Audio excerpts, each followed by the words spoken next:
தஞ்சை பெரிய கோவில் எந்த ஆண்டு யுனெஸ்கோ பாரம்பரிய சின்னமாக அறிவிக்கப்பட்டது? 1987, option B 1988, option C 1989, option D 1990. So இதற்கான சரியான பதில் 1987. ஸோ தஞ்சை பெரிய கோயில வந்து பிரகதீஸ்வரா டெம்பிள், பெருவுடையார் டெம்பிள் அப்படிங்கிற வேறு பெயர்கள் உண்டு தஞ்சை பெரிய கோயிலுக்கு. இதை கட்டினவர் யார் அப்படின்னா ராஜராஜ சோழா. ஸோ ராஜராஜ சோழா. இந்த கோயிலுடைய ஸ்பெஷாலிட்டி என்ன அப்படின்னு பார்த்தோம்னா, இதுல இருக்கக்கூடிய அந்த விமானம்னு சொல்லும்போது மெயின் கடவுள் மேல இருக்கக்கூடிய கோபுரம், இது வந்து ஒரு மிக உயர்ந்த நிலையில வந்து இருக்கும்.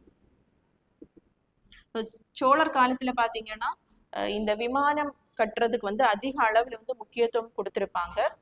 ஸோ இந்த யுனெஸ்கோ அப்படிங்கிற அமைப்பு வந்து